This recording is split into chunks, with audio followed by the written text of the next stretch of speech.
Hey, what's up you guys? It's Rachel. Welcome back to my channel.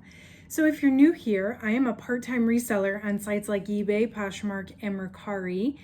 And one of my favorite things to share with you guys on this channel is my success, I guess, or lack thereof, with different various mystery boxes that I order online. So I like to purchase undervalued goods and sell them online for profit. And I like to order mystery boxes, unbox them here on my channel, and then tell you guys 90 days later, what sold and how much I made on the box, and really give you an update based on what happened in my stores as whether or not I think it was a good box, it was worth the investment. So today I have for us a 90-day update on a ThredUp Kids shoes box that I bought back in September of 2021. Now, if you like content like this, please consider subscribing to my channel. I do a lot of reseller content about mystery boxes and my, progress with them, but then also lots of different reseller related things like thrift hauls and what sold videos and different resources I use to sell items for profit. So certainly consider subscribing. I think you would enjoy and find some of my videos informative. Drop me a like at any point during this video if you find this helpful.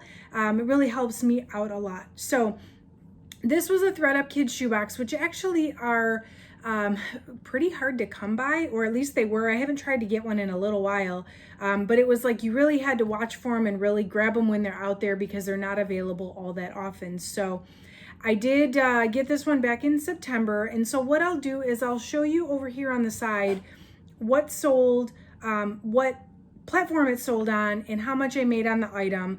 I'll go through the least profitable item all the way up to the highest profitable item. I'll show you guys if there's anything left, which there is a couple things in this box that haven't sold yet, then I will show you those as well, and then give you my final assessment at the end of whether or not I thought this was a good investment and whether or not I would pick this box up again. So if you want to see the original video, I am going to link it up here, but this was a ThredUp shoe box, and it looks like my price was about $49.94, probably $50 if you round it. My average cost of goods per item was $4.54, and how I keep track of, how much the box was is I take the number of items that I list out of the box, divide it by the cost of the box. That's how I get my cost per item of $4.54. So it's funny what we're starting with here. These little black moccasins, which I kind of laughed about in the original video, like, was that really considered a pair of shoes? Which I think there were 11 pair in this box. So maybe that one wasn't technically considered a pair of shoes. It was a box of 10 pair. But I was kind of like, why is this a pair of shoes? Like, I listed them for 10 bucks on eBay and Mercari and Poshmark. And probably Kidizen too, I don't even know, but they didn't sell. I ended up taking them to Once Upon a Child, and I got like, I don't know what, 10 cents for them, 20 cents if you average it out. So I'm sure you guys were dying to know the update on those little moccasins. There it is. Then from there, this stuff was so annoying. Like, this whole box was annoying. There were these Sperry shoes. They were just like slip-on boat shoes. They were a size 1.5. They were not in the greatest shape, but because they were Sperry, and based on the quality of the rest of the items in the box, I went ahead and just listed these anyway. I ended up selling them for a whopping $6 on Poshmark, which on Poshmark, they still take a minimum of $2.95. So I ended up losing $1.49, or I guess let's look at the bright side. I recovered $3.05 off the cost of this box on that pair of shoes. So definitely not a good sale, not something I'd pick up, and I certainly wouldn't pay $4.50 for. Then I sold these Crewcuts shoes. They were like a metallic gold mid-top sneaker. These actually sold on Poshmark. They took forever. The Sperry's took forever. These took over 90 days, and I think I just let them go. I sold these for probably $9 on an offer to Liker, because I have my sale price as $6.54, meaning I factored in that discounted shipping on Poshmark. So again, I recovered $3.59. I actually lost money on those if you take into account the average cost per item was $4.54. But it recovered a little bit of money on the box. I was hoping those would do a little better, but there was not a lot of interest. So when somebody accepted that offer, I was like, okay, yeah, whatever. Then I had these Ballet Flats. They were Crocs, but again, they were tiny. They were like little toddler Crocs. So although Crocs can do pretty well, these were so tiny, like they weren't going to sell for a ton. So I listed them for $15. On Mercari, I got an offer for $9.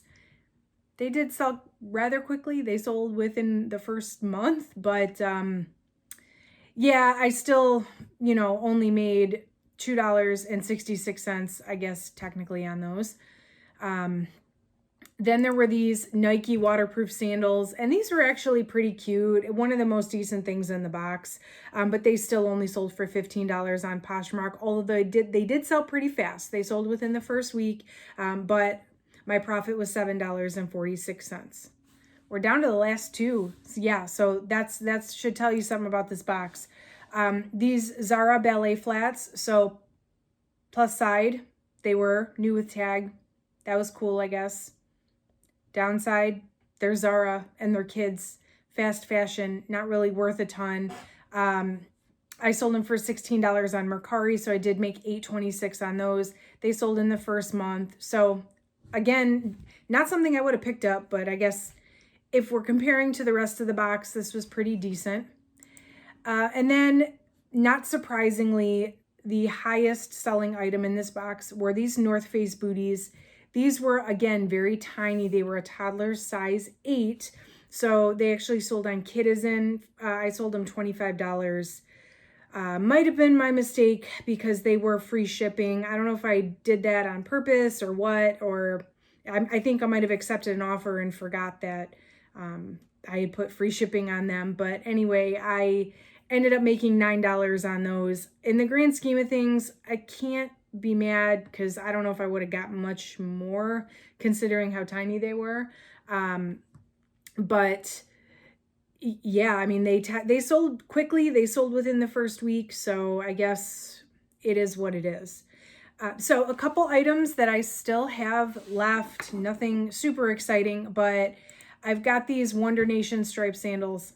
They were new. They're clearly never been worn. They probably weren't more than like $10 brand new, though. I think these were sold at Walmart. So I don't expect, maybe somebody will bundle them to get the 15% off in my Poshmark. I don't know. I don't expect to sell those. They're probably on their way to Once Upon a Child next time I go. And then I have these Cat and Jack sneakers. Again, they don't retail for a ton. I don't really expect, I think I listed them at 15 originally. They're down to 10, probably less than that. I would take $3 at this point to get rid of them. I don't care. But those still have not sold either. And then these, I guess, are really my only chance, I think, at making any more money on this box if they do sell eventually. These Adidas sneakers, they were a size 2.5, but zero interest, like not a single liker, not a single view that I can see. They're just kind of sitting here with no action. So I've got them at $20. I mean, I guess I could reduce the price, but I don't even know if that's going to help because I don't know that anyone is interested in these. So that's the whole box. Again, just to recap, I paid $50 for this box. It was a 10 pair of kids' shoes box from ThredUp. Technically, they gave me 11 pair. I don't know if one pair was supposed to make up for the disaster this box was. My total revenue on this box is $52.54. Yep, you heard it here, folks. I broke even and I made $2.24 on this ThredUp box. So was this box worth it? Clearly no. I broke even, and obviously we're not in the business of breaking even. I like to, on a box like this where it's thrifted items, I like to at least triple my money. Like that would be where I would say, yep, this was good. I'm glad I invested in this. Yeah, this was not good. This was terrible. And actually this box makes me want to not even try to find another ThredUp Kids box. I've been getting plenty of shoes though lately from my thrift stores. So I don't need to source shoes, which is a good thing because I don't want to deal with another box like this. So let me know your thoughts. How did you think this box was going to go? If you watched the original video, let me know. Are you surprised by these results, or have you ever received a ThredUp Kids box and was it like this or was it better? Please tell me yours was better and that this is just a fluke. Speaking of really bad mystery boxes, I have decided to do a top worst mystery boxes of 2021. So I have in 2021 unboxed over 50 mystery boxes, many of which I've shared on my YouTube channel, which I started in March of 2021. So there are a few that are not recorded, but vast majority of them I did record, and I want to give you guys an overview in 2021, which ones were truly the worst. Spoiler alert, I would not be surprised if this one, in fact, I'm sure that this one will be on that list. But if you want to see what else is on that list and you don't feel like going through 50 of my videos to figure it out, please subscribe to my channel, hit that notification bell so that you get notified when I post a new video. I do plan on releasing those this month in January or possibly the first week in February at the very latest. So definitely look out for those. Otherwise, that is it. Drop me a like if you found this helpful. If you didn't find this helpful, but you feel bad that I did all this work and I barely broke even, you can drop me a like for that too. That would be fine. Otherwise, again, I hope I see you guys in a future video. Thank you so much for watching today, and I will catch you in the next one.